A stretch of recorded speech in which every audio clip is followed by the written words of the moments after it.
Okay. So we have Chris, Doug, Joy. Who else is on? Donna. Donna. Okay. Kathy. Yeah. Kathy's Yeah, on. I got me. Yeah, I'm on. Did everybody notice at the beginning when you log in, it now says this is being recorded? Yes. Yes. That's a new feature. Well, that's cool. All right. Well, we got a lot to talk about tonight. A lot, because a lot's been going on, and most of it, actually, I guess I'm pretty sure all of it's pretty good. So that's cool. I'm trying to look into my camera here because I got 2 monitors. So, what do you call it? So if you see the side of my face, it's because I'm configured a little different tonight.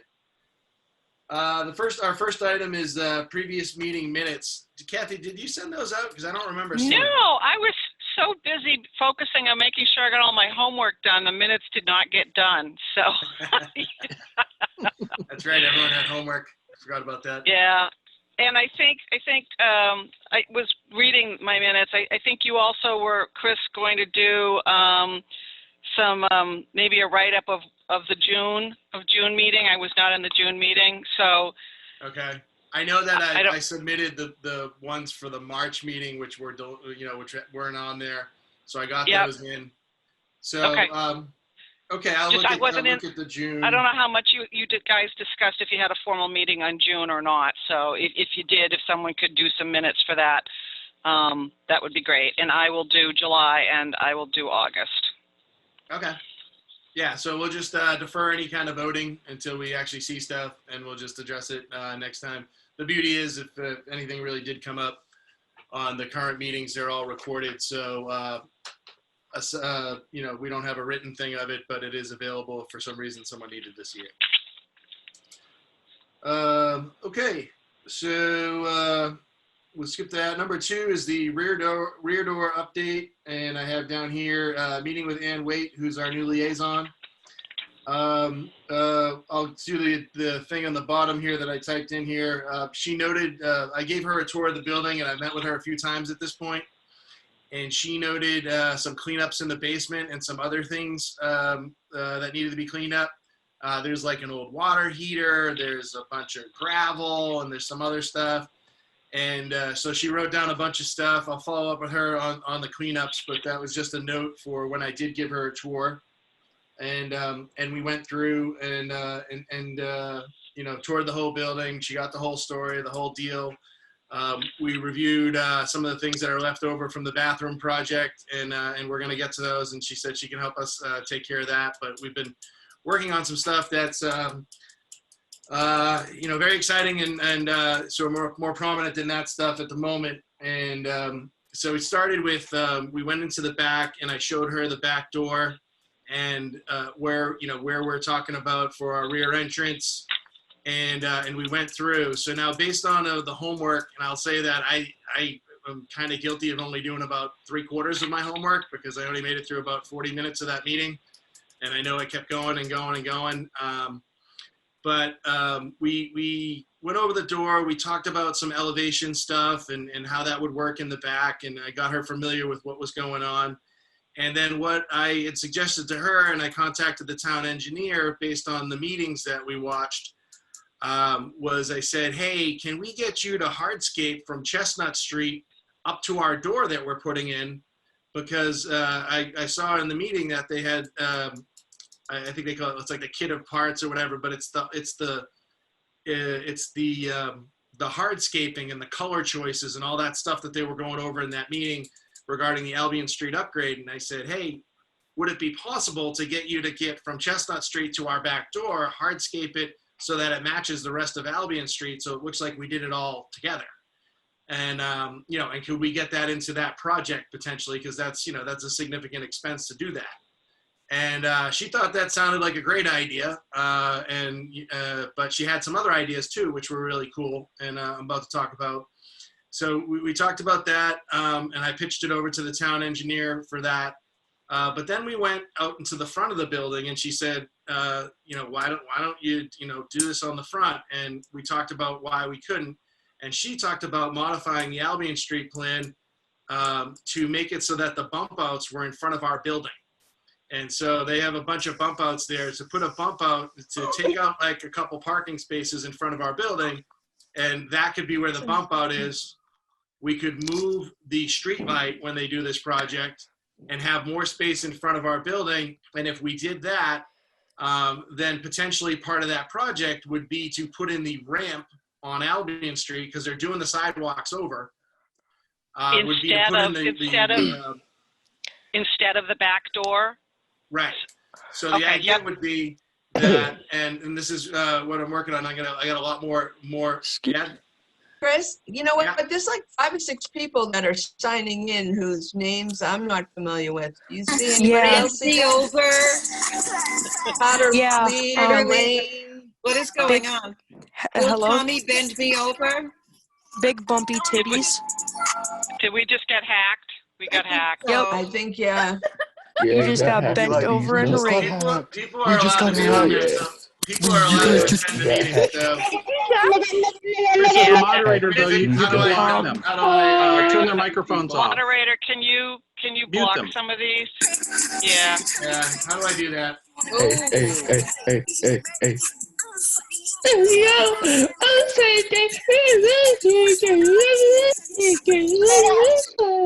So, Chris, you can mute everyone. Yeah, he's trying to Yo, figure shut out how up, to do snitch. that. Snitch. Yeah, hang on. I gotta Yeah, find no the code. snitches. No snitches. Stop snitching. I gotta Stop find it. snitching. Hang on. Come on, Donna. Murphy, come on. Come on, Joy. Don't treat us like that. Donna. Chris, I know you've been eating too many donuts. You getting a little bit too big, bro. All right, hang on. I gotta get my participant thing to block him. Bruh, you pretty big there, Chris. Chris, you're as You big ate as too many Goliath. donuts, bruh. You ate too many donuts this morning. Chris, you look like Dave. You look like the Goliath from David and Goliath. Hey, yo, Kathy, why you looking like that? You a librarian or something? Why you looking like that? Your hair shaking. All right, guys, hang on. I'll get the thing to do it. Kathy, you're so pretty. Do you guys listen to 100 Gex? You're so pretty.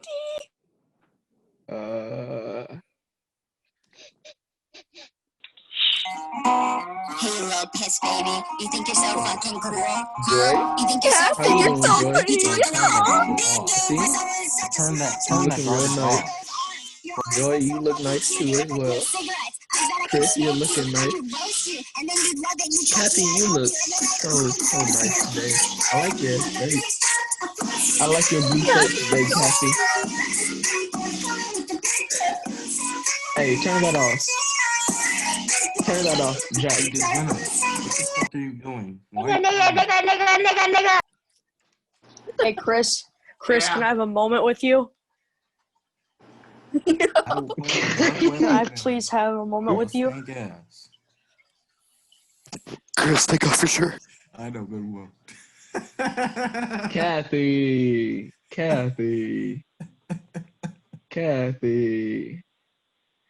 Chris, why you eating so many donuts? I told you to lay it off, bro.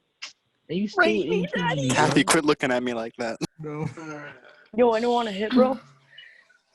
I know Kathy, I know she upset. Y'all Hey, just does trying anybody know where I to put do the our host job. key in? Kathy. I feel so horrible. They're just trying to do their jobs. And look what we did. Hey, Kathy, you gotta move. You're just... You guys working on? Are you It's so hard right working now. at a tire company? Why she got her eyes closed? What She is praying? this? Is she You praying? have your underwear. Is she praying, bro? What color underwear are you I'm wearing? just confused. Like, dang. God, I'm so fucking hard. Kathy, you looking kind of thick today. Kathy, what's your snap? What's the body count, Kathy? What's the body count?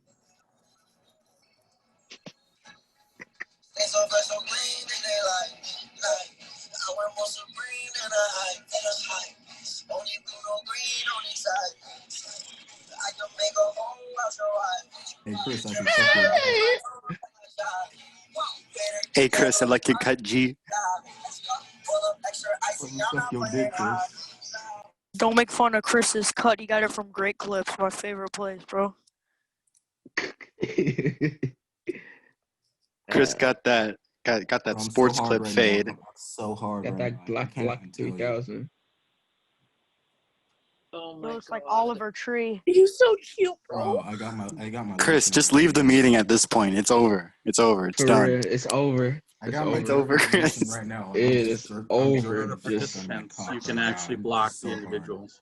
Are these fake Oh, cams yeah. though? Mm. Maybe.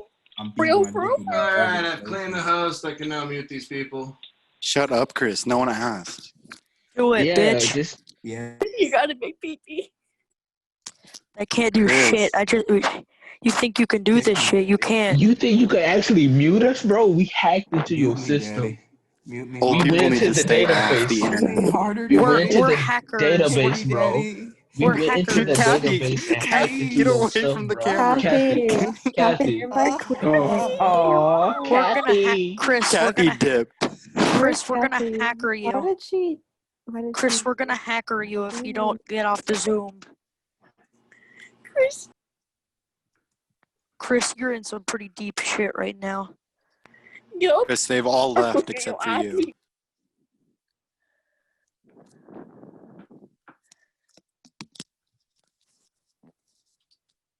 Chris, just leave. It's over.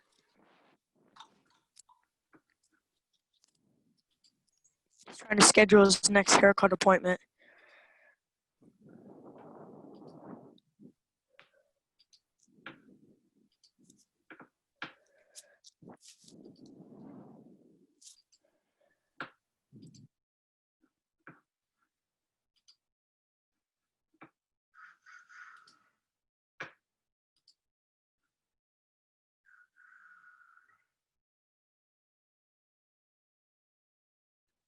Guess we'll see if they dial back in. Yeah, hey Doug, can you hear it? I'm here. Okay, I blasted away all those people. Yeah, I mean the problem is with a public URL, there's nothing to stop them from coming back in. Right. Well, I mean, if they come back in, I gotta. Yep, here they come. Yep.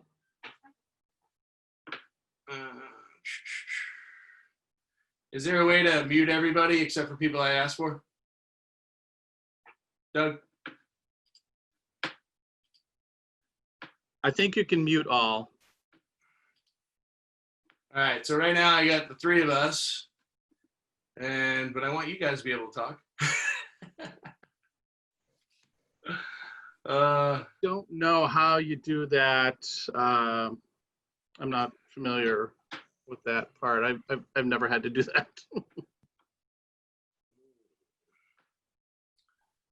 All right, Kathy's connecting her audio. She's back. I had to like put in the host key to be able to blow people away, so I've been able to do that so far. I didn't put in the host key before. Kathy hung up. Let me know if he's able to block them. Blocked. Please come back. Looks like Kathy's. It says Kathy's connected to audio. I can ask her to turn on her video. Ask to unmute. Remove. Ask to start video. I just asked her to start the video. And oops. Unmute audio. All right. Ask to unmute. Donna, you're there, right? Can I hear you? Well, she's on mute. Can you hear me now? I can hear you now. Here's Kathy. I'm back. Okay, so I guess basically when these people come in, I just can go dump them. We lost Joy though. Let's see. You did text her. You did text to come back, so. Yeah, right. So she's on that one. Yeah, I thought it was just not worth listening to them anymore. Yeah. Yeah, me too. Ugh. Fun. Let me call Joy, I guess. Call Joy Schilling. Calling Joy Schilling.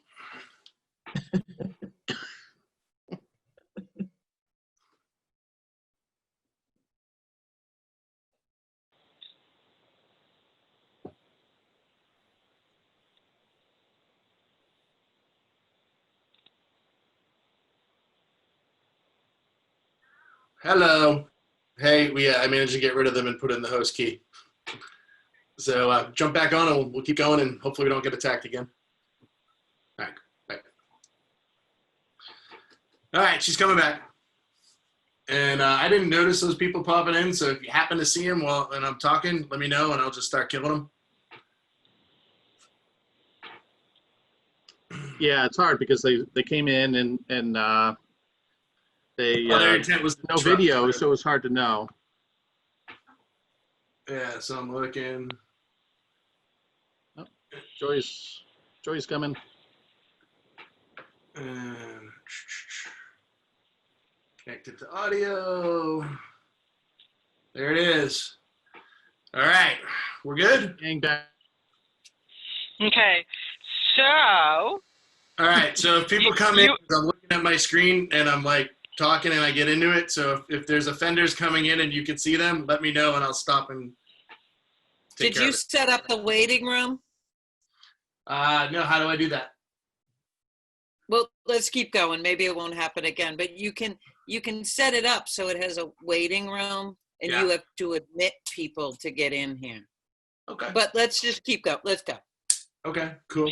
So and where, then my where only you left? question is, since we're a public meeting, Yeah. how do you not post it? Yeah, right? That's a quick, okay, so who's Joe Gatto? Oh, Do you yep, guys you see got more Joe now. Gatto? Yeah, all right, how do I set up the waiting room? Miranda Silva. Yeah, they're coming back. Ew, Doug is here. We all hate Doug. Bro, we got Donna. She's older than freaking George Floyd. Bro, look at Kathy. She's ugly. You know what, Chris? Yeah. The building is actually large enough that we could go sit in the building some night very soon, 6 feet away from each other and wear masks if we really wanted to do that. What do you guys want to do? I'm going to I think bag tonight and then Yeah, until we I'm have not doing a solution for blocking people, Right. then. Yeah. I agree, Kathy. That makes the most sense. Yeah. The only thing is, Joy or Doug, would you be willing for me to sit in your car with a mask on? So that's the only thing. But I think maybe if we're all free tomorrow night, I think this stuff is important. I'd rather do that. Let me just look and see if there's a way, because I mean, I have the host key, so if that waiting room thing is something I can set up. Oh, here we go. Preferences, share screen, video, virtual background recording, statistics, feedback. How do I do it? Join I think it's mute. something as a whole that the town needs to be communicating to everybody who's having meetings about how to stop this. Yeah. Right. Use dual monitors, enter full screen, copy link, ask me, show my meeting duration, stop my video. You know what? It also might be a setup for when they set the meeting up or something. One would think you'd have access to that feature, Chris, but you might not. It might I got the host code and like a whole mile of instructions that I didn't read, to be honest with you, because it hasn't been a problem. Touch appearance, enable HD, turn off video, always display participants, hide on video, spotlight video. So do you want to go tomorrow? Yeah. What do you want to do? I can do tomorrow. I can do tomorrow. I can do tomorrow. In the building? And Yes. Yep. I think the thing is, though, if we don't post it, we're in violation. Post well, what? that was in violation. Yeah, but I feel violated. I do. It's like who? I know this is being recorded, but who the hell are these people? And they need to get a hobby, or maybe that is their hobby. Well, they're They have gone. ice. They Wait, I look see a like they're button that gone says at the moment. security. We'll be They- back. Oh, here it is. Enable waiting room. Yes. Enable waiting room. You have enabled the waiting room. All So right. now you just have to watch that. If someone wants to come in like Tasha, she'll be waiting until you let her in. Okay. Well, the waiting room has been enabled. I mean, Okay. because All right. I've never had that happen before. All right. So Chris, where you left off was you had talked about discussions around with Anne about you showed her the back door entrance and the ramp and the possibility of getting involved with the Albion Street upgrade as part of that, and then you switched to thoughts about the front of the building and still being part of the Albion Street upgrade and putting the ramp out front as a possibility, and that's then when we got hacked. Okay. Cool. Did you write down what they said in the minutes, Kathy? Record it, right? They said I'm fat and I need a better haircut. I heard that. Yeah, really. And I'm pretty or I'm ugly. You take your pick. So whatever. And I'm older than George, so. Ugh, And I agree, so that's okay. nasty people. Oh my God. Okay. Okay, so I'm just gonna Moving get on. back into it. Yeah. So she had pitched out there like, hey, maybe we could put it into the Albion Street project, and so what do you call it? So I thought that was that was a great idea, because the idea would be that if it was part of the Albion Street project, that potentially that would mean that our funding obligation would start at the door, not at the ramp. That may or may not be true. And there's been a lot that's happened since then. So she said, we could put it out in the front because they're redoing the sidewalks. And if we put bump outs in front, we took out like one or two of those parking spaces and there was a bump out there, we would then have the width to allow for a ramp to go up to the front door. And then at that point, it becomes part of the Albion Street streetscape and not necessarily in our building up until the point where it turns and it hits the door. And then once you hit the door, that's our obligation. I'm not 100% sure if it's gonna flow like that, but that was sort of where we went. But the idea was that you could do this on the front because all the sidewalks were being replaced. If there was ever a time to do it, it would be now. And with that being said, what we need the sidewalks to be wider, and we could do it like that. And I told her that I thought that was a great idea if it could happen.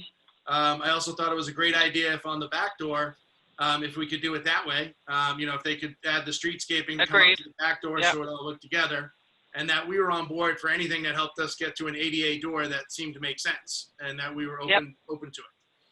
So then today I had a meeting and I went down there, and it was me, Ann Waite, the William Reinhold, the town engineer guy, and one of the guys that works for him, some guy named Tim. And we went through and we looked at all that same stuff again today. He didn't start off as optimistic, and about the front, you mean? Yeah, about the front, just because of the costs.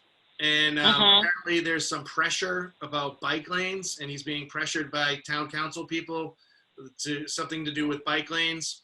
And this would affect the bike lane ability. But we continued to talk, and we probably sat there for about another hour running scenarios. And then he said, well, the bike lane could start at Foster Street, or the bike, we could make adjustments to make it so that we could do this. At first, and I asked him if bike lanes were definitely part of the plan, and he said he was being pressured into that. And I said, so are they part of the plan? I said, are they required or just desired by somebody? And he said, they are desired, they're not required. And I said, okay, so this is open to negotiation. And I said, because I think it's what we're trying to do and create ADA compliance on this first floor. I said, this has been a goal for the last like 5 or 6 years. So if the bike lanes were required, that's different. But if it's just desired, well, we've been desiring an ADA entrance, and this opportunity seems to make sense that we should have a conversation about it at a bare minimum. And so he agreed with that. And then he said that you know, that moving that and changing the width of the street and the bike lanes and stuff like that, that he needed me to really get support for it because he feels he's going to get really hammered about these bike lanes, and they've got their things planned. And I asked many times, I said, is this all open for discussion? Because I said, you know, the request was for feedback, and there was a meeting, and this is all about feedback. And I said, so I'm giving you the feedback and I'm telling you what we're looking for. So, I mean, if it's not open to discussion, I said, that's one thing. I said, but I thought it, you know, we were going towards the discussion. And he said, no, it's definitely open for discussion. And I talked about funding, and, you know, and I asked him to pay for it several times, and he kind of told me he didn't have the money. And so the project has $400,000 to it, but the town is putting in money beyond that. He didn't tell me how much. And I said, you know, I watched the meeting, and Chris Barrett said, you know, asked you about the budget of $400,000. I said, this is going to cost more than $400,000, right? And he said, yeah. And I said, okay, well, then if it's going to cost more than $400,000, either way, it's going to cost more than $400,000. And you said that the bike lanes aren't required and none of it's required. I said, so it sounds like it's still open. I said, do you need to go get money? And he said, no, we have the extra money. So they have the money to do that. And if they have the extra money to do some things, well, this is a negotiation. So, you know, what I said to him is, I said, listen, I said, I don't really want to pay for it if you guys have the budget and this isn't a town budget. I said, our money's tight. I said, but we're getting ready to spend $50,000 on the rear entrance. How much would it cost for this ramp situation? And he said, about $50,000. And I said, well, I said, if we can do it, and I said, there's a good chance that we would probably go for it because we're getting ready to spend 50 grand either way. And if we're going to spend 50 grand on the back, and then people are going to have to come in a dark alley, and we don't have any streetscaping from Chestnut Street, we just have the door, we'd probably rather put 50 grand in the front. And I said, we have events. And when we have events, we want people to, you know, we have a car or a truck or something that pulls in one of those first two spots, somehow finds it empty right before our event. And I said, and, you know, and can be disruptive. So we'd welcome more space in the front. And I said, so if we're going to spend 50 grand in the back, we'd probably be interested in, you know, we consider spending it in the front.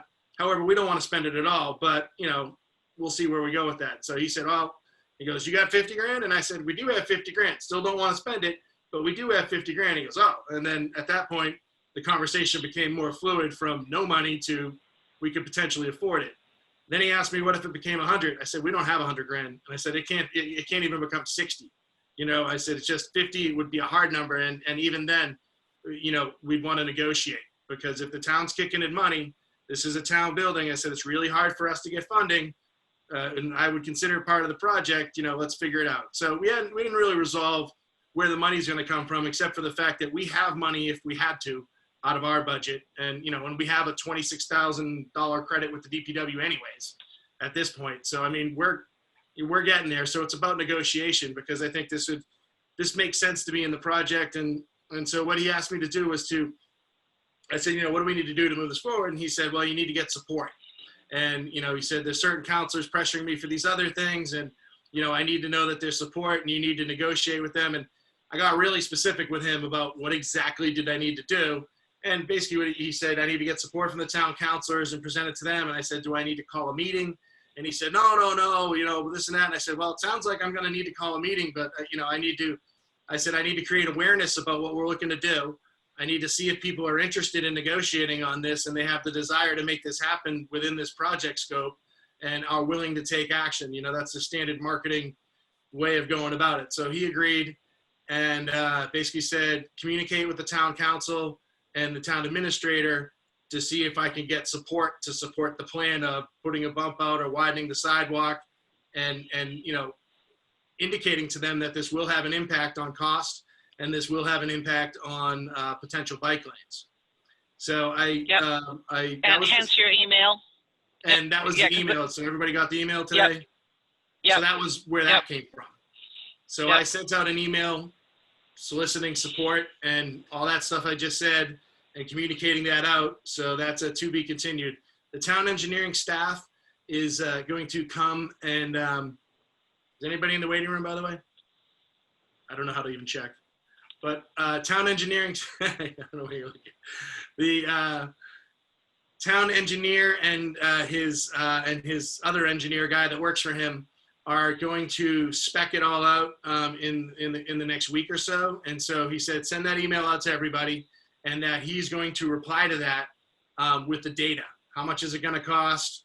What are the implications to the bike lanes? You know, all the points that were brought up.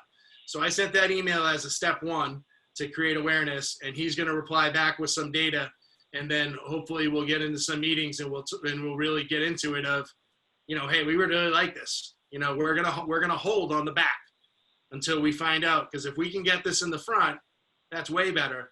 And so, you know, he was leaning towards well, yeah, if you can give me 50 grand of the project, we can do it. And I told him that, you know, we don't really have a penny more than that to afford, and we really don't want to do that.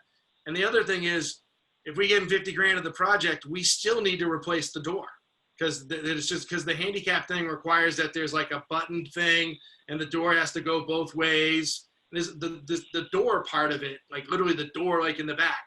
That's a very expensive part of it, where we were spending a bunch of our money, and some of it was going towards grading and stuff, but a lot of it was going towards that door. So if they put the ramp and they get us up to the front, you know, we still need money to put the door in, unless they include the door as part of the project.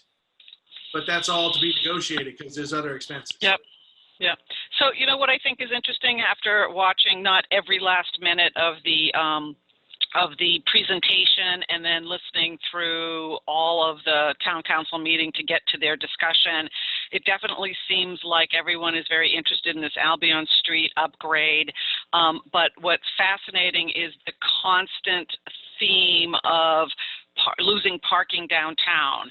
And so I find it interesting that people are very concerned about the parking situation in downtown, and that this upgrade situation would actually would be a loss of parking. And I've actually heard some comments from people about that being a concern. So I don't know where the Albion Street upgrade is really going to end up. I mean, I know it's got a lot of town council support. When the rubber hits the road, so to speak, and people, you know, find out that they're really going to lose parking spaces, I wonder how much of an issue that really becomes. Agreed. And I wonder how much of an issue bike lanes are. Yep, I do agreed. know that, Yep. I do know that concern of parking mine, spaces have already been allocated for removal, and, you know, it might be something where we can swap them. So if we get into the design, the nitty gritty of the design, they were going to, you know, I mean, the design could be adjusted. You know, there's 4 different points, and maybe these parking spaces have a higher value than other parking spaces, and they'll leave other ones and reallocate the ones that are going to be removed to this cause. But I think it's definitely in the best interest of the entire downtown. Spaces are going to be lost anyways. So maybe we just take 2 other spaces that were going to be lost, and we don't lose those ones, and we lose these ones, and we swap them. They also said they were negotiating with some private property owners around there for extra spaces in one of those conversations, but they didn't say who those people were or what the possibilities were, but they were sort of somewhat, I thought, hopeful that they were going to get some more parking spaces to replace these lost ones. Yeah. Agreed. Yeah. So, Chris, So I who think knows? this is definitely headed in the right direction. The fact that we're having conversations, we're having them now before we actually got much further with the bid process. I guess my only hope is that, you know, we get some clarity maybe in the next few months on what the options really are. And then if it seems like the Albion Street upgrade really doesn't progress either in the time frame or the way that we want it to, then at least we might know sooner than later, and then we can adjust. But I think all of these conversations and trying to figure out what the drivers are, and, you know, who the drivers are, is all a positive thing, headed in the right direction. Agreed. Anybody else? Everybody good? So yeah, I think the time frame, you just said a few months. I think we're gonna know inside of 2 weeks, because they're measuring out everything and speccing it out. The communication has been sent to the entire town council. Everyone should be talking about this in the next week or 2. Does it need to be voted on does it need to be voted on, or is this something that the town council can actually vote on and move forward with? Voted on by who? The town? the Well, community? it's the project's happening. The details of the project, I think the details of the project aren't. I don't think they're subject to a town council vote, but I think that they won't move forward without a consensus. They're not gonna. The 400K is a grant, and that's coming, and I think that has rules attached to it. There's more money being put into this, and that's where the town council can indicate where its preference is. So I think that, I think they can vote on it. I think the town council can insist that we get ADA accommodations, and they can also insist that it comes out of the DPW budget and that we don't have to take it out of other budgets. So the town council can definitely influence this, and the town council can actually definitely mandate this, saying we won't move forward with the design. Now, I know that there are some time constraints with their $400,000 grant, and they have to do certain things with plans and submissions in the month of September. So this is the time. Oh, that is the time. That's good. Okay. Yep. So it's like we should know something within the next couple of weeks. I mean, it's going to be the conversation is continuing. The town council being brought into this, and the town council has just been made aware of us and our interests and everything. I mean, we went through all the players. The DPW, the Ann Waite is definitely a great advocate for us. And she's looking at all kinds of things to make it so that we're where we want to go and we're doing things smartly. She was really happy with our the stuff that we did with the multiple options on the elevator, and really looking ahead and making sure we weren't making mistakes, and our thoroughness and due diligence. And so really this is just about continued due diligence, and we're going to get to the point where if due diligence and the town council says that this makes sense, great. If due diligence comes to the point where we can't reach a consensus, we go back to our back door and we just keep moving the way we were moving before this. Yep. Agreed. So, You gave Jonathan a tour also, right? Jonathan Yeah. Chines, you gave him Jonathan. a tour recently, so he's aware of what the needs are. Yeah, Jonathan's very aware. He came down. I showed him the new bathroom. Right. And everything that was going on. We talked about the rear entrance. We talked about all the same stuff, and he was actually there to advocate for us at that meeting. I think most of us were on vacation or otherwise obligated, and so he was there, and I listened in, and he did punch up for the art thing for the Arts District stuff. Right. He didn't get into this level of detail, but I believe I have informed him of it. And Well, that's what I meant. He's an advocate, I think. So he might yeah. be, and he's more currently aware of the ADA needs. So yes. good. He's an advocate, and like I said, Ann Waite has been unbelievable. She's great. I mean, she's got ideas. She thinks what we're doing is great. She's Can't wait to all meet there. her. Huh? Is she new? Can't wait to meet her. Yeah, I think she's new, like within the last 6 months, maybe. Oh, Something like good. that. She's definitely not. Yeah, she's within her first year. She's the. I think she's called the DPW business manager. She works basically as like a sort of like a co-DPW director, kind of. That's probably the wrong way to phrase it. I'm sure a union person might get really upset with me, but that's kind of what it is. It is what it is. But no, she's definitely an advocate. She's got her, she's got her stuff together. And I was in the back, and when the front came up again, I said, yeah, we want to talk to him.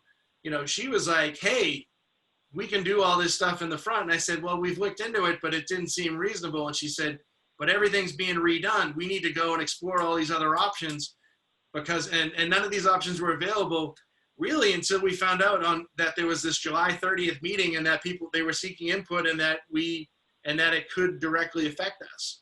And so, none of that information was available really until July. This Timing just is came up. everything. So as far as the back door and getting things out to bid, we're on pause for the next few weeks while we figure this out. I talked to Mike Kilkelly, and so I got him hooked up with Ann, and we were moving forward with that. They had a conversation Monday, and basically she said, hey, we're coming down to look at some other options. He said, okay. So he's on pause because we need him to, we've got our plans, but when it goes out to bid, we get a new set of plans, which is like a bid set of drawings. We got like the regular, we have the drawings we have now, and then there's a better level of drawing called a bid set drawing that he'll have to create for when it goes out to bid. However, given all the unknowns, we don't know if it's going to go out to bid, because if we pivot and do this other thing, the whole need for that goes away and everything's going to be pushed towards the front, and we're going to cut a new deal. Yep, makes sense. So that's Actually, I was kind of curious too what some of the ideas that Anne had about, so she noted some cleanups in the basement, you said, and some other like wall repairs and those kinds of things. So was she making basically like a punch list of kind of things that what were next steps? Were she going to come back to us and let us know what some of those things were, or was it just sort of in the realm of things that the DPW should probably just do anyway with the building to clean it up? I would say that the like the random water heater and the just junk that needs to be removed was more of a, she put notes down to have that done sometime soon. We haven't discussed that because that just kind of came up on the tour. I pointed out the wall repairs in the basement. We discussed it briefly, but on both of those two items, they've been noted. They were on a list, but there's been no follow-up on that because they're just other higher priority items. Okay, cool. Yep. All right. So we want to talk about the art on the. All right. So let's talk about the window. There's two things to talk about. One is, how the windows on the sidewalks drain into the sidewalks drain into our windows. Do you know what I'm talking about? The sidewalk coming down the street drains into our basement windows. Yeah. There's two of them. Said that they've leaked a little too. Yeah, well, there's like windows, and literally all the water pitches right into our windows, into the basement, and so it's a design flaw. And so we talked about that, and even if we don't do any of this stuff, let's say that the front never happens and we stay with the back, I talked to them about when they redo the sidewalks, they're going to put granite around that so that it doesn't drain into our windows anymore. So they're going to take granite on the bottom, and they're going to basically, put it up like 3 feet, and it's just going to be bump outs in front of the windows, thereby preserving the light that comes in downstairs, but making sure that we're not getting water drained into us. Nice. So we'll see what happens there. And then the next thing that came up in that discussion is the bump out at Foster's Lane. So for those that did the homework and watch it, do you know what I'm talking about? Yeah? No? I watched some. I watched, I don't know, is Foster's Lane the small road that comes in? Next to the item. Pardon? Oh, yeah. Next to the item. Yep. Oh, okay, yeah, okay, yep. So there's a bunch of bump outs planned, and one of them is like right at the intersection with the item. And so in that intersection, they talked about making that bump out a public art feature area with us in charge. So it would be, it comes into the street. That's assuming that stays there and that the design, we don't move the bump out. But in that meeting, what they talked about was the idea of public art included in this project. So it'll come into the street, there'll be a bump out, and we'll end up with it's either a 5x5 or a 5x7 foot space that we can figure out that we can do public art in. And so, what that means is open to interpretation. And I was asking the town engineer today, Bill Renault, I said, what do you mean? And he's like, well, he goes, you'll have a space. It'll be 5x5 or 5x7. It'll be right over there on Foster Street. And you can put in sculptures. You could put in a kiosk. You could do all kinds of stuff and have that as a public art place. And through that meeting, the idea was that we would oversee that. So if we wanted, a raised plateau to put sculptures on, or if we wanted to put in a kiosk, or if we want to do something else, we've got a 5x5 or a 5x7 space that on that bump out that we can own. And he wanted to know what we thought of that and what we might want. So I leave that to you guys. Any thoughts? Do they need an answer now? Or are they looking for commitment from us to engage with part of the process to do that? Or are they looking for a proposal, tomorrow on what it is that we would want or provide? I'd say that the time frame is probably, soon, but not tomorrow. And they want to know how to design that bump out. So do we want a platform? Do we want to put in a kiosk? Something at a super high level, but they want to know, or do they just want the flat, so there's basically the spot, and they're finalizing their plans, and this is all going to get built next spring. What would we like it to be? Do we want it to be a platform? Do we want it to be a kiosk? What do we want? So he's definitely looking for a direction. So my immediate thought is that's probably a longer conversation than we have time for tonight.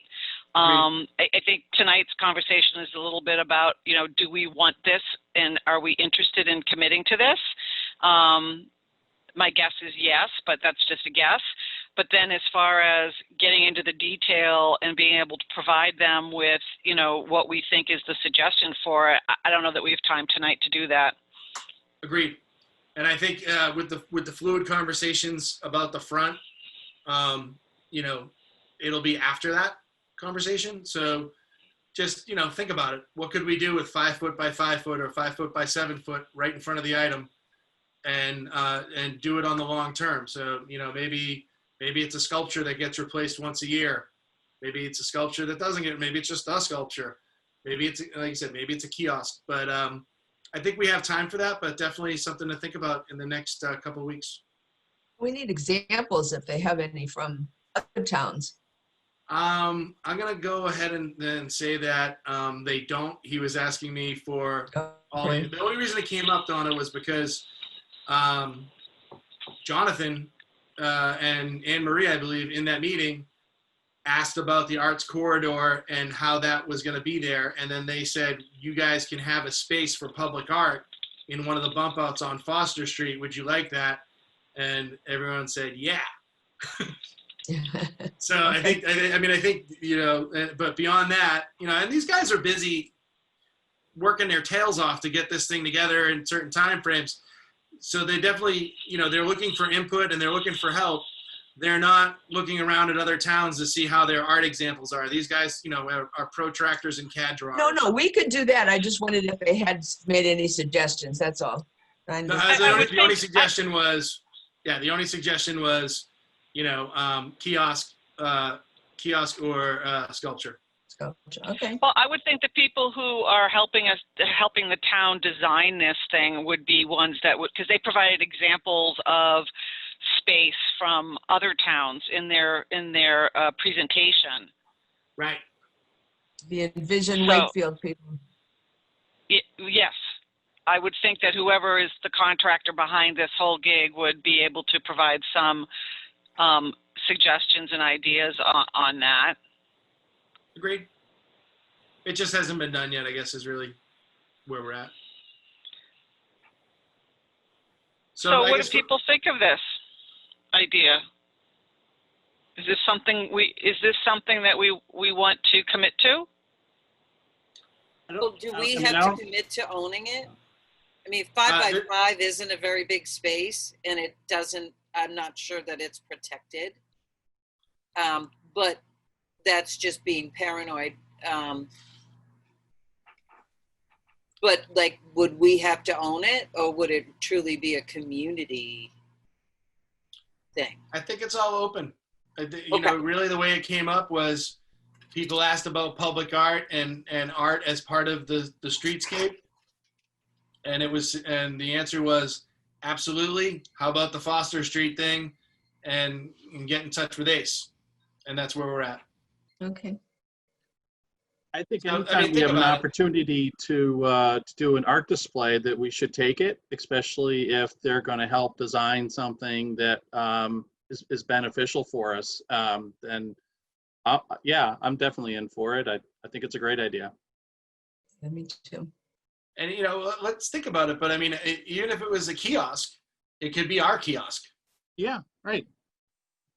You know, there's other kiosks in town, but this could be ours, and we could decide. And it could just be a square, you know, like a rectangular box, and we could decide for some months it's got a sculpture inside of it, and other months it's a kiosk. I mean, it's really just, you know. That's kind of where I was starting to head, because I could see some artists being comfortable having their work inside something that's closed and lockable. You know, so, but then, you know, but if it's a big enough thing that maybe you could put, you know, art inside of it, but then it makes it not accessible to people. You know, I was trying to think of multi-use, you know, information, art. I'm online now looking to see if I can find any interesting ideas or suggestions, and I haven't found anything yet, but. I'd say everybody just think about it. You know, there's no decision that I'm looking for anybody. It was really, again, this is another one of those cases where, you know, my job tonight is to create awareness to to my committee, our committee here, you know, that this option is available to us, and you know, and hopefully, and I think we're interested, and we just kind of figure out how we're interested. So but they're open. They're waiting for us to say something. Okay, so for this is the bump out across from, so on Foster Street. So on the other side of that is the parking lot. So it's going to cross over on the item side. On the item side. So it'd be across the street, diagonally across the street from our front door on the corner of Foster's and Albion. Albion. So with the bump out that we're talking about for our front handicapped accessibility, would that still line up with this bump out for Foster Street? At the moment, they're two separate concepts entirely, unless, and if we got buy-in from people and we started moving bump outs, and let's say the Foster's bump out went away, you know, that could change things, but it didn't sound like it was going to go away. It sounded like they were pretty comfortable with where the bump outs are, and that the front door thing would be a new thing. But it's all very fluid. So it's not it's not set in stone, but you know, we're getting Well, it just close. seems like if we need a bump out in front of our building, and it, you know, and then there's like it could be 10 swapped. feet and then another bump out, it doesn't make sense. Right, and I agree. And so this bump out that we're talking about might not exist, or it might exist in front of our building instead. Right. So if they move to the this other is side of time. Foster Street, then it may be, instead of right in front of the item, it might line up a little bit better with us. Right. So those are all to be determined. Which would actually make more sense, because when you're coming out of Foster Street, you're going to be taking a left, and if you have to go around a big bump out there, you'd be better off, you know, with pedestrians crossing, you'd be better off having it on towards the Main Street side. Main Street side. Yeah, I gotta admit that I'm not fully understanding how these bump outs work or why. I looked at the pictures in the presentation. I know that there's a lot of reasoning behind them. Like it has something to do with the sidewalks. I know what it is. It has something to do with the sidewalks and ADA accessibility. So they do these bump outs and then they create ramps to go to the crosswalk or something. But again, this isn't my area. Yeah, no, I'm just looking at the picture and about where they have it, and it just seems like if they moved it to the other side of the street, it would, Foster Street, it would make more sense. Yeah. Just like I said, for that turning left, people coming in on Foster Street are going to be taking a left onto Albion. There's that bump out and people crossing right there. Why not have them cross and not interfere with the people turning? Right. Yeah, so I don't know the answer. Okay. But Anyway, I'm sure yeah, I think we should be interested in a kiosk or some space if we can do some type of, you know, art exhibit. I know it's not a huge amount of space, but we might as well take it. Yeah, and I really would be interested in the Envision Wakefield and the consultants' ideas and recommendations on something like this, because when you start to think about the logistics and how do you maintain it, and you know, and how do you manage it, and just all of that, if someone's done this successfully elsewhere, plagiarism is a good thing. So, Agreed. Talk to I know them. that two of the main concerns when they do this are fire engines being able to make turns and being able to pass on the street is a big one. So it's fire engines and snowplows. Well, that's even more of a reason to not have it right there in front of the item. Yeah, I don't actually understand why there's a bump out there, but I also haven't spent the time to try to understand it. The fire truck has to come down Foster Street and they have to take a left onto Albion. The bump out is right there. That seems like a horrible place for it. Agreed. But and like I said, I haven't taken the opportunity to try to understand it at a deeper level. I mean, the other idea I just had, based on something I just saw, was there are a lot of, when you look at public art, a number of things that do crop up are benches and seats. And so, you know, that might be logistically an easier thing to do, where you could have, you know, a contest to, you know, every year the benches get painted by local artists or something like that. So that's another way for us to have a footprint and be involved with, you know, with this, you know, the Albion Street upgrade. I mean, even if this art spot doesn't pan out, I think there are other things that we could pursue. And maybe doing something with benches might be an interesting way to do it. Or maybe it becomes a bench. Maybe it's, you know, maybe it's a bench in that space. I don't know. I think even if we have a board with a, you know, the glass covering or something like that, I mean, there's always artwork that we can put on display, locked behind glass or, you know, whatever. Yep, that's another idea. Absolutely. Yeah. I do so know I that think there's real interest. I do know that seating is not does not have much support. No, it does not. If you guys have gone At all. downtown and seen all the people sitting on those benches. Or sleeping. Oh, well, okay, that. There's a variety of reasons why the seating option does not have much support. Not right All right. now. Well, that's too bad. Okay. All right. Let's move on. All right. So So we might want people to sit at our kiosk and look at our art. Well, So they we could might do want a that. bench there. Well, someone said in the meeting, they said that when you're on Albion Street, you don't need to sit down. You're either going to a business or from a business, and there's no reason to lounge. That's what someone said. The infamous someone. Well, I mean, that's true. There, you know, there aren't any real restaurants or things that people kind of just lounging or, you know, by. They're usually going to somewhere. All right, moving on. We're gonna change all that. Number 3 I have on here was the bathroom update. The really only update on that is that we discussed the fact that the tiles need to be fixed. We haven't scheduled that. That'll be for post conversations about the front. Once we figure out if we're going out to bid in the back or if there's some legs on this thing on the front. Once that's all over with, then I'll talk to her about the cleanup, and then we'll talk about doing those tile fixes and that sort of stuff. But that's all low priority items at the moment. But she is aware of it. I discussed, you know, the fact that we're not really satisfied with the doors, but that we understand at this point that's probably a done deal, but that we wouldn't have accepted them because we didn't consider them Class A doors, nor did the architect. She agreed that they shouldn't have been accepted, but we also agreed that, you know, kind of what's done is done. So that's number 3. What? Makes sense. Yeah. Agreement. So that's number 3. Number 4, signage concepts with the new logo. So you've seen all that stuff.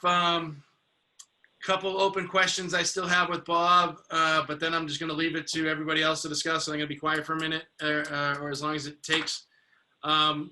I asked him about different lighting kits, options for different lighting kits, so that potentially, like, in addition to lighting the sign, maybe we could do something with colored lights because it's an LED lighting kit.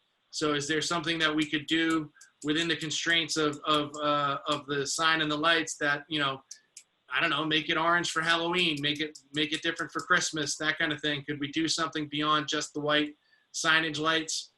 He's taken that, you know, he's thinking about that and different options with lighting kits. That was one thing. And then the other thing that's there is and I don't think it matters, but I just put it to him as noteworthy, but we didn't have a discussion on it. Is if we put in when we put in this sign, the place where our flag, it's right in the same place where our flag goes. So we're gonna either have to put in a new flagpole, which is not really a big deal, but it's right in the spot where we currently have been flying a flag.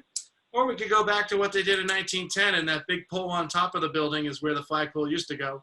But in any case, when a sign gets installed, that's going to take away our spot for our flag. So I'm sure we can find another place to put in a flagpole.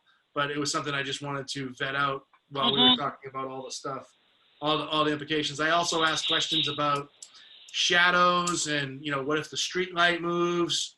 How does that affect it? Does it change shadows on the street and stuff like that? And he seemed to think that it wasn't a concern. He said that that it'll be lit up very well with the lights that we have, no matter where the street light is. Because I said, unintended consequences. If we move the street light, how does that affect it? Is there shadows, that kind of thing? He seemed to think that there wouldn't be many unintended consequences, but he took that to think about it. I mean, I would assume because the light, as shown, has its own lighting. I mean, the sign has its own lighting, that it shouldn't matter whether the street light is on or not. There should be adequate lighting for the sign itself. Right. And then what was the other? There was one other thing. So street lighting, that I actually took a picture of a sign in Portsmouth that actually has a really cool thing. It's an insurance company, and you walk by it, and they actually have their logo on the sidewalk, and it's just a light that's in their window. And it shoots down, and it's like a perfect logo of their thing that looks like it's painted on the sidewalk. It's really cool. That does sound cool. But that's something that, literally, because of the way it is, that doesn't actually require any permitting or lighting, because it's just a light that shoots out the window, and it's outside of licensing. Temporary, right? Yeah, and it can be on, it can be off. So the last thing I'll say about the light, and then I want to open it up for people to say whatever they want to say about the sign. So the last thing on that is so I asked actually more questions about this. So I sent everybody the stuff, but I had about 5 more emails with Bob asking about very minutia details. And one of those details was there's a guy, Jim McBain. He's like the sign master in Wakefield. If he says it's a good idea, it's a good chance that it's got legs. That's like his business. And so what they had said to us is he spec'd it out, and he said that the sign meets all the current guidelines, and Bob also used to be the sign officer in town, so he knows. But he also brought it to Mr. McBain to do a review, since he's considered a very valued sign consultant. And he said that everything is compliant. It looks great. As spec'd, he thought it was really promising, going the right direction. But what he said was, if you want to make it bigger, now's the time to ask. Which leads me to believe we might want to make it bigger than what was spec'd out. How much bigger? I don't know. But what he said was, if we want to make it bigger, now's the time to ask. If we change our mind later, we won't get it. But if we ask now, it'll probably go through. So that was the advice that we got before we bring it in. So relative to that, Bob, and I'll set up a time for this, and maybe and we'll go down there and check it out. Bob is going to make a cutout of how big the sign is, and we're going to go down there and we're going to hold it up and take a look at it. My inkling is, based off this advice, we're going to want it bigger, but I don't know that. So we're going to go down there, and I'll send email, whatever, to figure it out so everybody can be there. And we're going to take a cutout of what the size of what the sign would be, and we're going to hold it up, see what it looks like. It seems to me you would ask for the bigger one, and then if you decide you want it smaller, it's always easier to get approval for something smaller than, like he said, to start small and try to get bigger later, right? Exactly. What is the size of the sign originally proposed? Do you recall? Is it the one that was in your email? It's 30. It's the sign itself is 33.73 inches long. He does not provide a measurement of the bracket that the sign hangs off. So that almost 3 feet that I just mentioned starts from some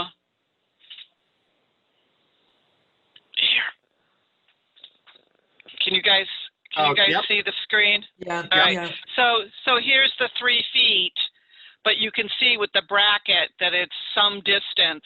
At least, And this is yeah. 40 inches. So, but I can't tell what this and this is.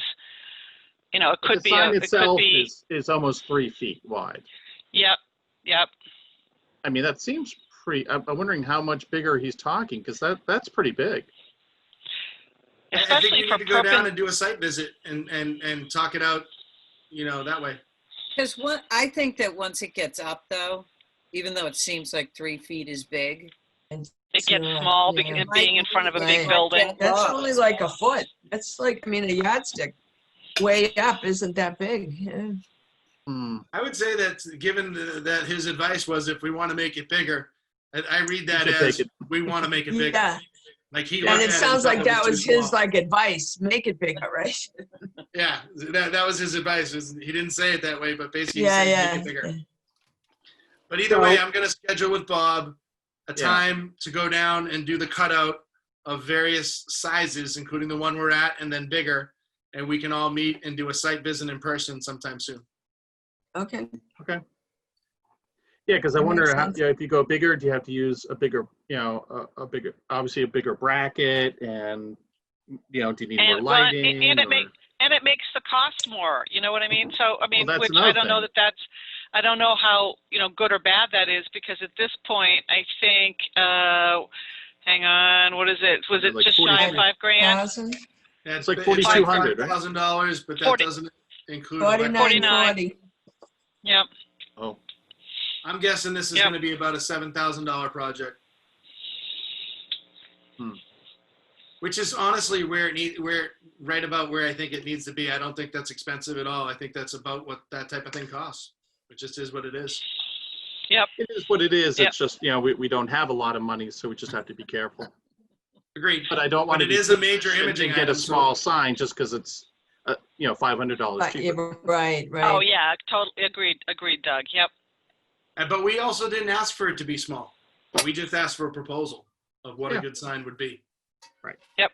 So another thing, given the storms, and I asked this before the storms, I also asked what the wind rating was and the hurricane proofing, and because I go, hey, we lose a flagpole or two every year, and we find them somewhere else on Albion Street, and it's happened every year for the last 5 years.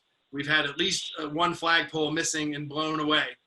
And he said that it would be fine and that it was adequate. All right. So, he's a sign guy. He'll know. Yeah. And so, I mean, we can obviously revisit that again. But I did ask the question of winds and storms, and we've had problems. So we want to make sure it's solid. And so then the things that aren't included in there are the permitting process and fees. And he itemized if he had to attend meetings or whatever, his rate was like $60 or $65 an hour, which is reasonable. But he said he probably didn't even need to be there. But if we did need to get him for that, it would be there. It doesn't include the wiring for the light, but we have a town electrician, so I'm pretty sure, with some conversations that's something that will be provided to us at no cost or very minimal cost in case there's parts or something, but I'm pretty sure it's going to be a no cost, hookup. So it doesn't include permitting. I think all of our permitting fees will be waived. If we need to have him at a meeting, we got to pay him his hourly rate. But I think as far as fees, I mean, even if we got charged him, we've got the money, but I don't think we'll get charged him because we are, we're part of the town at this point. Town, right.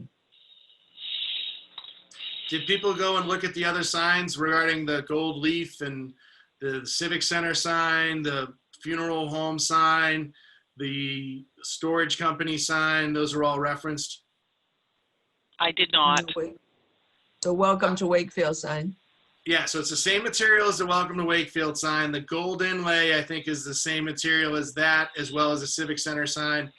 What I haven't done, but I plan on doing, and hopefully I'll do this in the next couple of days, is I'll take a picture of all the reference signs and I'll send them out to everybody. But he talked very specifically, and I'm pretty sure that's in what I sent you, but if it's not, I'll revisit it tomorrow, And he It just was. talked about the inlays and the letter types and that kind of stuff.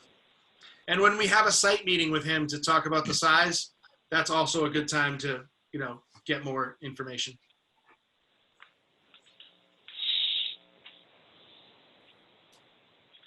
Comments, Okay, questions, concerns? That's exciting. It'll be nice to I have think a it's sign. super exciting. I mean, think about this. If we get, we get our door thing fixed, we got our sign up. I mean, the door thing might take until the spring, but this sign, once we approve it, I mean, the sign can be up by like October, November. I mean, this isn't a big leeway. We've done most of the work. We've probably got, a site visit or two, and that's about it. And then we just bump the gavel and write the check, and he installs it. That's it. And we couldn't do this without the logo. I was just going to say with the logo. It's going to be a game changer, I think. Oh, yeah. You're going to be like, oh, come down. It's 9 Albion Street. As soon as you hook the corner, just look up. Our sign's on the right. Yeah. I think it's great. No, it looks great. So any more comments, questions, concerns about the sign? Nope. I think so. Okay. I'll follow up with him, and we'll see, and I'll schedule a site visit so that we can look at sizing. Cool. Okay, number 5, I just put nonprofit, Friends of Ace. We've talked about this. We've even approved money. I think approved, we haven't spent, but about a year ago, maybe even 2 years ago, we worked with some people that were referred to me by Broder and Donald Wong and Jason Lewis that create nonprofit structures to work with organizations like ours, and that was to help us with funding. Because a lot of times you need that nonprofit structure to get certain funding qualifications. Mm-hmm. And so we looked at a hybrid model of having, like a Friends of Ace and the committee co-manage it so that if we got large sums of money, we could have that actually instead of, it might be awarded to the nonprofit, not the municipality.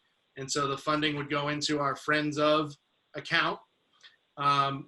I just bring it back up because I think after we get through a couple of these things in the next month or two, we might be getting too close to the time where we need to at least establish that structure. And so I'm going to bring it back up probably in November, maybe before. And that will be after we figure out the door thing, figure out the sign thing, and then we figure out how much money we have left. At that point, we're going to be at a point where I need to say, hey, looking towards the future, we need an elevator and we need all this money, and it's probably the right time to have the nonprofit structure to go after that, $500,000 that we're going to need. That's going to be a whole separate effort, but this will be the infrastructure that we need to at least attempt to do it successfully. Anybody have any comments on that? Did you ever get a ballpark figure of what it would cost to set up the Friends of Ace? It was like $2,000 or less, and we worked with. We've been referenced to like a kind of like a nonprofit factory that works with organizations like ours. Mm-hmm. And I don't remember all the details, but I have them all in emails and stuff that was sent to me. Okay. And I had several meetings about this, a year or two ago. And all the references that we have came from our state senators and representatives. Okay, good. Number 6, future events and guidelines. Jonathan pursued this with the health department. We are able to reopen, but we're under the same guidelines that places like the Museum of Science, the aquarium, those types of things. There's defined guidelines. I'm pretty sure I emailed them out. If not, I will. And so really what we need is a plan of something that we want to do. And we need to take this plan, make sure it's compliant with the state regulations that are out there now, and then engage the town health department. He's engaged the town health department already, and they indicated that as long as we fall within the state guidelines and provide them with a plan,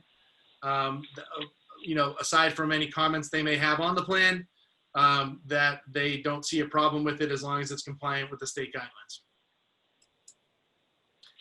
So to that note, we got to figure out what our, if we have a plan, who we could get a plan with, or where we want to go with that. And Kathy, you told me that there's a lot of people that still are nervous. Yeah, there are a lot of people that are nervous. As a matter of fact, the Arts Collaborative, we've not even had formal meetings. We've done one Zoom meeting. It was a social, and the thunderstorm last week on Wednesday, we were actually going to do an outdoor social down at the lake. But the thunderstorms came in at about 5:45, right before we were supposed to meet. And then that's exactly what happened a month before. So what I wanted to do was I wanted to leverage the social, and I will do one more social. I'm going to try and do one maybe in early September. Is I was usually the people who show up to those are the doers anyway in the organization, but I also have two other members of the Arts Collaborative here, and we can see what their input is. But I think that at this point, people are hesitant. We have a lot of older members, and people are hesitant to actually, commit and be involved in those kinds of those kinds of activities. So I was thinking that the best thing to do was sort of bring it up in a sort of informal setting, and ask people for their opinion. I could certainly also send an email out saying, the ACE building is looking, is wondering if we would be willing to champion, putting together an event. And the first question is going to be, well, what do they want, and what kind of thing, and when, and how, and where. So I've not made much progress on this, but Joy and Doug, what are some of your thoughts and comments? Well, I'm going to weigh in, and I'm going to say that I think we should wait and see how the opening of school goes. I know you guys aren't tied to the schools as much as I am, but that's all I'm thinking about right now. Am I going to be in the classroom, or am I going to be fully remote? If we're fully remote, I think that kind of sets the tone for what should be happening, like, socially, but that's just my opinion on that. I mean, if we're not about to be in the classroom, why should we be at art exhibits?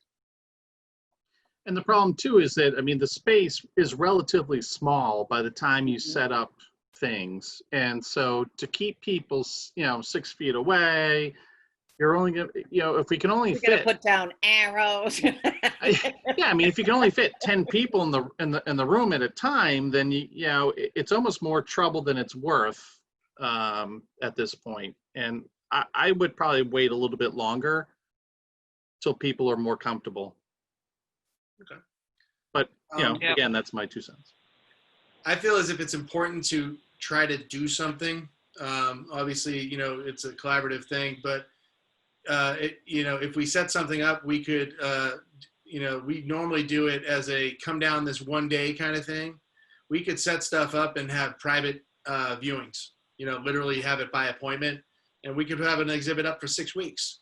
And then the artists don't have to be there, and people could come in small groups. Of course, we could say, hey, we're open these 5 days this month for these 4 hours or these 2 hours, and you get a half-hour time slot, and have people pre-register and come through.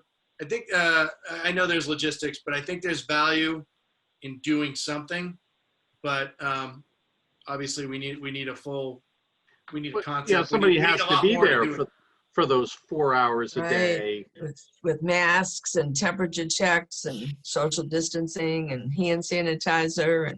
And then you got to clean up too. In between people and face people that don't want to wear masks. And well, people who don't want to wear masks wouldn't be invited in. Yeah, but you know what I'm saying? The confrontation that could occur. I mean, it's a complicated thing to have a meeting of any kind, I think. Right. No, I hear what you're saying. I think it's important to be open, but it's not as, we can't. Well, we don't have anything to show. It doesn't, there's no reason to open. So we need something worthy of showing that we can actually put together. But, okay, well, I mean, we'll just put it on also, hold you can't display the kind of things that people would touch either. Right. I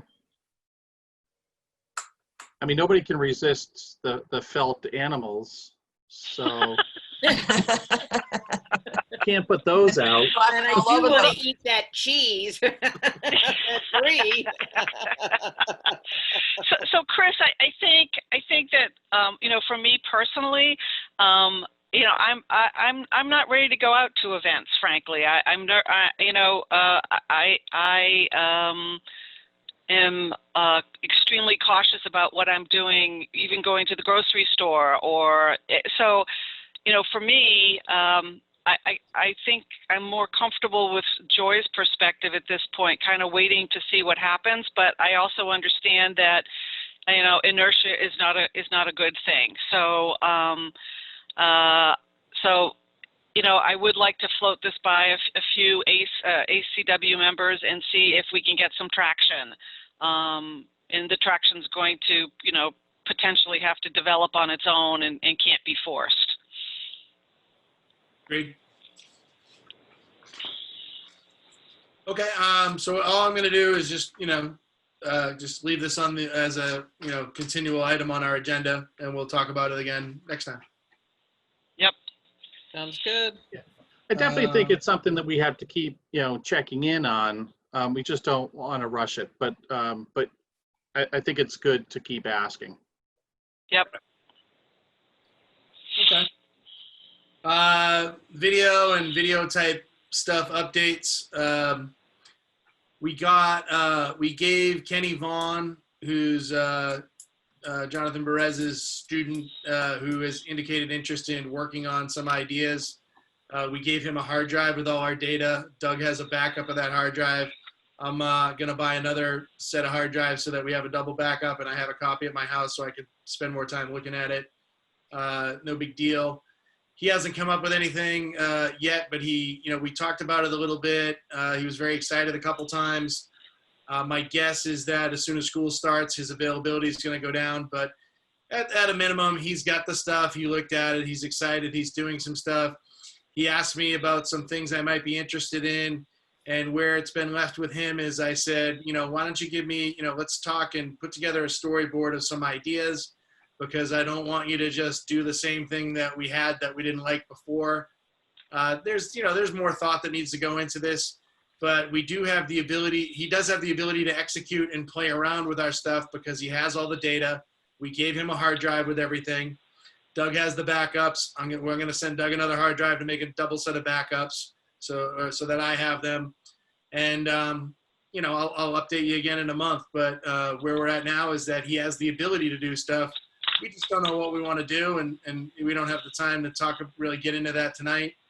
And I really said, give me some ideas. I basically told him, don't do anything except think about some ideas, send me a storyboard or 2 or 3 and some ideas in writing. And then we'll talk about it and see if we need to, if we want to do that. Because I don't want him doing something or trying to copy what we already didn't like, Mm-hmm.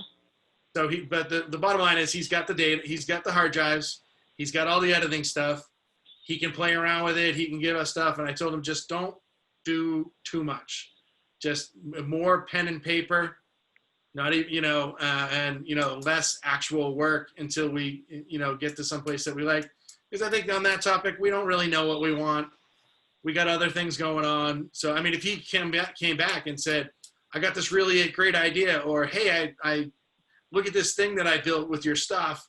What do you think? Hey, that's great. But right now, we're just I'll just let him sit on it for a little while and then bring an update back to you in a month or 2. Cool? Yeah? Okay. So next item is bills. What do you call it? Our website isn't free. I pay for it. And so I will be submitting a bill to pay for that. What do you call it? It's like $25 a month plus our renewal, and that's just pass-through charges and a hard drive. So I'll be submitting bills in for those 2 items. No really required approval unless somebody doesn't want to pay for the website because that's within the realm. No, we should. Doing it. At some point, once we get through all this stuff, once we get all this stuff and we want to get back open, we're going to need a new website. And either way, website is just a perpetual cost. Number 9, streetscape meetings. We kind of talked about that. That's I write these agendas ahead of time and try to make sure I get everything on them, but they got to be put in a week ahead of time. So I didn't realize that item number 2 was going to end up covering all of that. I thought they were going to be separate items, but everything's smashed together. That's number 9. That's it. That's all I got. Unless, does anybody have anything that they'd like to talk about? Any unanticipated topics or anything that you want to talk about or that we didn't cover or you want to look into?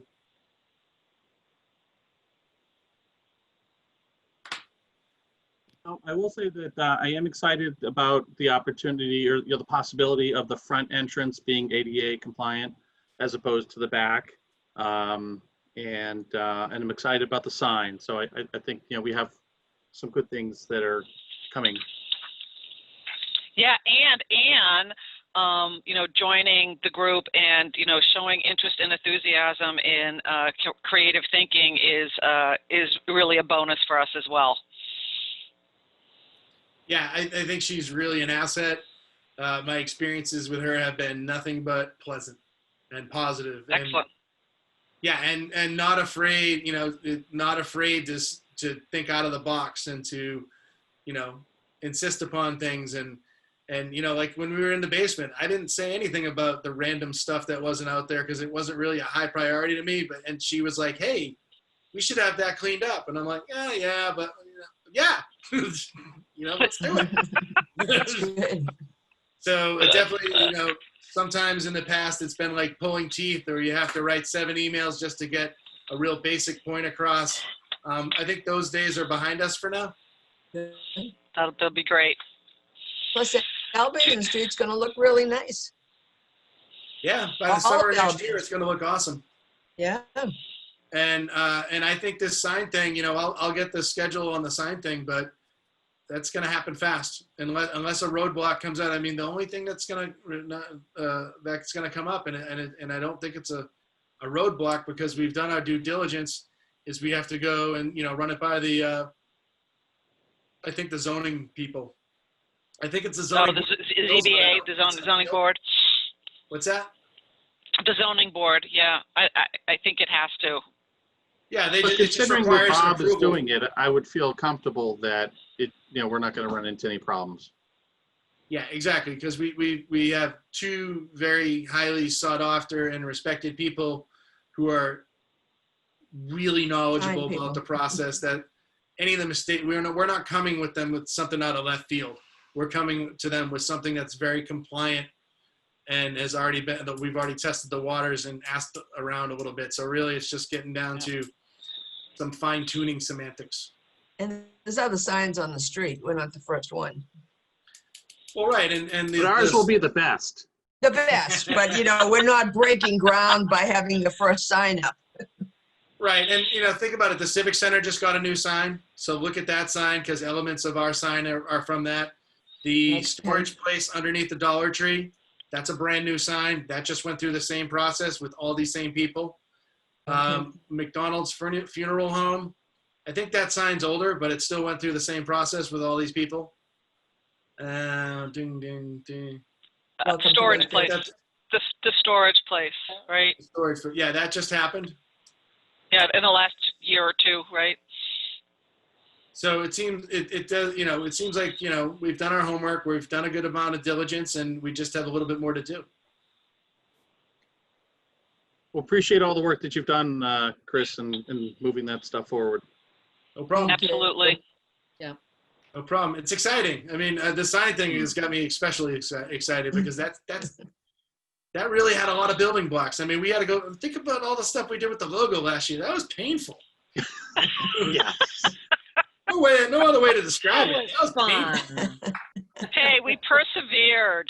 Yeah. Look what we got. Yep. Look what we got. Yeah.